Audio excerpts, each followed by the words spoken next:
Oke, kita kembali lagi. Kali ini kita akan bahas sesuatu yang sangat fundamental buat kita semua. Anda mengirimkan beberapa sumber yang luar biasa tentang ilmu di balik hubungan manusia.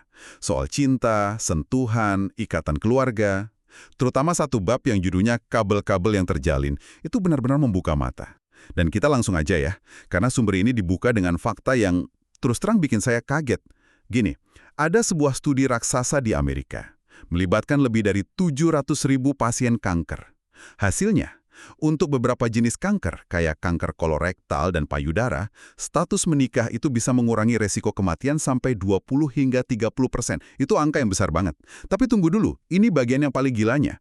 Untuk 5 dari 9 jenis kanker yang diteliti, ternyata menikah itu punya dampak yang lebih kuat untuk bertahan hidup dibandingkan kemoterapi. Saya ulangi, lebih kuat dari kemoterapi. Ini gimana ceritanya sih? Ini temuan yang delar-delar mengubah cara kita memandang kesehatan. Tentu saja ini bukan berarti kita harus buang kemoterapi ya, sama sekali bukan. Tapi ini menunjukkan ada faktor lain yang kekuatannya setara, bahkan lebih, yaitu dukungan sosial yang mendalam. Ini langsung memunculkan pertanyaan sentral kan? Apakah ini cuma karena pasangan Anda cerewet ngingetin minum obat dan nganter ke dokter? Atau ada sesuatu yang jauh lebih fundamental yang terjadi di dalam otak dan biologi kita? Nah, itu dia pertanyaannya. Apakah ini sekedar faktor psikologis? Atau ada yang benar-benar berubah di dalam tubuh kita? Sumber yang Anda kirim ini kayaknya punya jawabannya. Dan semuanya dimulai dari otak saat orang pertama kali jatuh cinta. Tepat sekali. Para ilmuwan penasaran, apa sih yang terjadi di otak saat seseorang lagi, katakanlah, mabuk kepayang? Jadi mereka memasukkan orang-orang yang baru jadian ini ke dalam pemindai fMRI. Hasilnya, ada aktivitas luar biasa di 2 area kunci. Anggap saja area pertama yang disebut insula itu sebagai pusat perasaan mendalam kita. Ini yang bikin kita bisa merasakan empati dan emosi orang lain.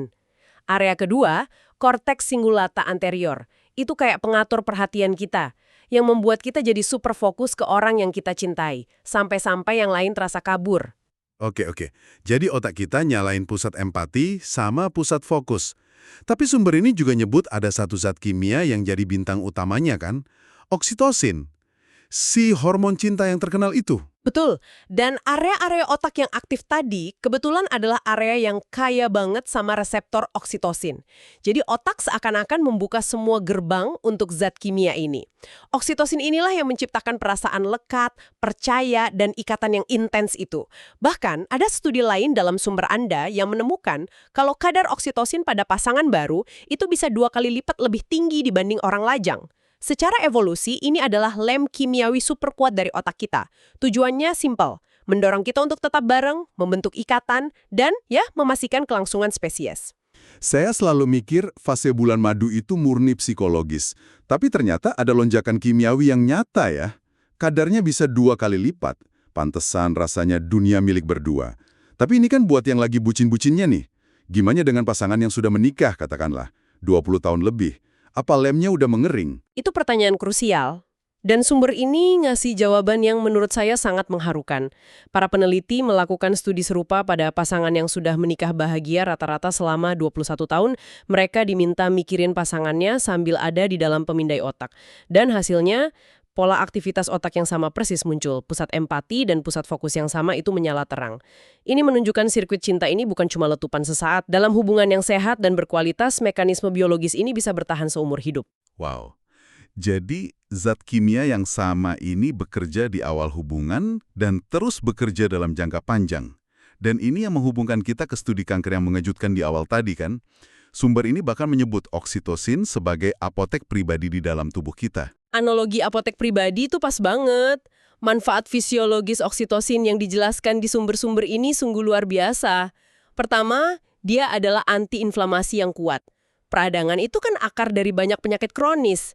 Kedua, ia secara aktif menekan hormon stres kayak kortisol.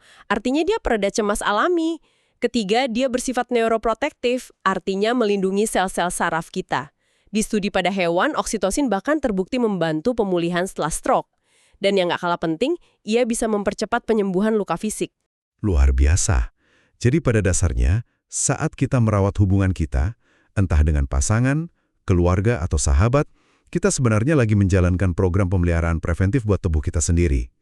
Ini mengubah cara pandang saya terhadap kencan malam atau sekedar ngobrol santai. Itu bukan lagi sekedar hiburan, tapi bisa dibilang sesi terapi biologis ya. Tepat sekali. Alam seolah-olah punya sistem insentif.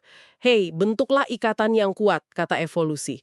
Dan sebagai bonusnya, aku akan kasih kamu sistem kekebalan yang lebih baik, pemulihan yang lebih cepat, dan perlindungan terhadap stres. Ini bukan lagi soal perasaan, ini adalah manfaat biologis yang sangat nyata dan terukur. Dan ini nggak terbatas pada cinta romantis aja kan? Oksitosin ini juga memegang peranan besar dalam hal sentuhan fisik. Saya suka banget bagian di sumber Anda yang membandingkan pijatan dari manusia dengan pijatan dari mesin atau robot. Ya, perbandingan itu sangat mencerahkan. Otak kita ternyata cerdas sekali dalam membedakannya. Sentuhan dari manusia itu mengaktifkan area spesifik bernama cortex orbitofrontal atau OFC. Anggap saja OFC ini hakim penilai di otak kita yang bantu kita memutuskan sesuatu itu menyenangkan, berharga, atau tidak. Sentuhan dari mesin nggak menyentuh area ini dengan cara yang sama. Tapi bagian yang paling menarik adalah gimana oksitosin nggak cuma meningkatkan rasa nikmat dari sentuhan, tapi melakukannya secara selektif. Selektif, maksudnya gimana? Jadi oksitosin ini semacam pilih-pilih kasih gitu? Sangat pilih-pilih. Sumber ini menguraikan sebuah studi yang cerdas. Sekelompok pria heteroseksual diberi semprotan hidung berisi oksitosin. Setelah itu, kaki mereka disentuh dengan lembut oleh sebuah alat. Para peneliti bilang ke separuh partisipan bahwa sentuhan itu dikendalikan oleh asisten peneliti wanita, dan separuh lainnya dibilang itu dikendalikan oleh asisten peneliti pria. Hasilnya, pria yang dapat oksitosin menilai sentuhan itu jauh lebih menyenangkan, hanya jika mereka percaya sentuhan itu berasal dari seorang wanita. Tunggu, ini luar biasa. Jadi otak kita punya semacam filter prioritas untuk sentuhan, dan oksitosin memperkuat filter itu. Apakah ini juga berarti sentuhan dari orang yang tidak kita sukai secara biologis terasa lebih mengganggu? Karena oksitosinnya nggak ikut campur, dan OFC kita nggak ngasih nilai positif. Secara teori, sangat mungkin begitu. Ini menunjukkan bahwa otak kita nggak cuma merasakan sentuhan, tapi juga menginterpretasikan konteks sosialnya. Oksitosin tampaknya memperkuat sinyal ini adalah koneksi sosial yang potensial dan berharga, sehingga sentuhan yang sama bisa terasa sangat berbeda tergantung dari siapa sumbernya. Otak kita secara biologis terprogram untuk mencari dan memperkuat ikatan dengan calon pasangan. Oke, jadi kita udah bahas ikatan romantis dan kekuatan sentuhan. Tapi ada satu lagi ikatan yang level oksitosinnya pasti meledak-ledak dan dibahas tuntas di sumber ini. Ikatan antara orang tua dan anak. Itu adalah ikatan purba ya, fondasi dari segalanya. Sumber tersebut menjelaskan gimana kadar oksitosin melonjak pada ibu, ayah, dan bayi saat mereka berinteraksi, bermain, bernyanyi, atau bahkan hanya saling menatap. Kontak mata saja sudah cukup untuk memicu pelepasan hormon ikatan ini pada keduanya. Kita semua pernah lihat kan? Seorang bayi menangis, lalu begitu digendong dan ditatap ibunya, dia langsung tenang. Itu bukan sihir. Itu adalah oksitosin yang bekerja secara real-time di kedua otak mereka, meredakan stres dan memperkuat rasa aman. Tapi ada fenomena lain yang lebih dalam lagi yang disebut sumber ini, yaitu sinkronisasi antar otak. Jujur, ini kedengarannya kayak fiksi ilmiah. Kedengarannya memang begitu, tapi ini nyata. Dan bisa diukur dengan teknologi EEG. Sinkronisasi antar otak adalah fenomena di mana pola gelombang otak dua orang itu benar-benar menjadi selaras. Berdenyut dalam ritme yang sama saat mereka terlibat dalam interaksi yang kuat. Tunggu, otak yang sinkron, ini kayak pas dua musisi lagi ngejam bareng, terus mereka bisa nebak gerakan satu sama lain tanpa perlu bicara. Otak mereka benar-benar satu frekuensi. Analogi musisi itu sempurna. Itulah yang terjadi secara neurologis, dan sumber ini menekankan bahwa sinkronisasi terkuat ditemukan pada dua duet spesifik, pasangan romantis dan duet orang tua anak. Ini adalah alat evolusi yang sangat efisien. Bayangkan Anda dan pasangan Anda harus mengatasi tantangan bersama. Kalau otak Anda sudah sinkron, kolaborasi Anda akan jauh lebih mulus dan efektif. Anda bisa mengantisipasi kebutuhan dan tindakan satu sama lain. Dan konduktor orkestra yang kemungkinan besar membantu menyelaraskan kedua otak ke dalam frekuensi yang sama ini, kemungkinan besar adalah oksitosin. Jadi, kalau kita coba rangkum semua temuan dari sumber yang Anda kirim ini, cinta dan ikatan yang dalam itu bukan sekedar perasaan abstrak. Ini adalah koktail neurokimia yang sangat nyata dan kuat, dengan oksitosin sebagai pemimpinnya. Koktail ini secara harfiah memberi kita manfaat kesehatan yang terukur, membuat sentuhan dari orang yang tepat terasa jauh lebih bermakna, dan bahkan menyelaraskan gelombang otak kita dengan orang-orang terdekat kita. Tepat sekali. Pesan intinya adalah hubungan sosial yang mendalam ini bukan kemewahan. Ini kebutuhan biologis. Ikatan-ikatan ini adalah mahakarya evolusi yang dirancang untuk menjaga kita tetap sehat, aman, dan terhubung. Namun, dan ini peringatan penting dari sumber tersebut, jembatan biologis yang vital ini juga sangat rapuh. Jembatan ini bisa runtuh dengan cepat akibat konflik, pengabaian, dan argumen yang merusak, yang pada akhirnya bisa memutuskan kita dari semua manfaat biologis yang sangat kita butuhkan itu. Ini benar-benar meninggalkan kita dengan sebuah pemikiran yang dalam ya.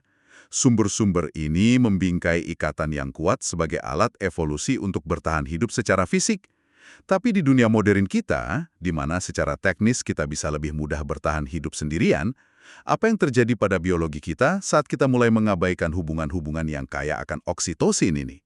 Apakah kita secara tidak sadar sedang melawan setelan pabrik biologis kita sendiri, dan berapa biaya tersembunyi yang harus kita bayar untuk kemandirian total itu?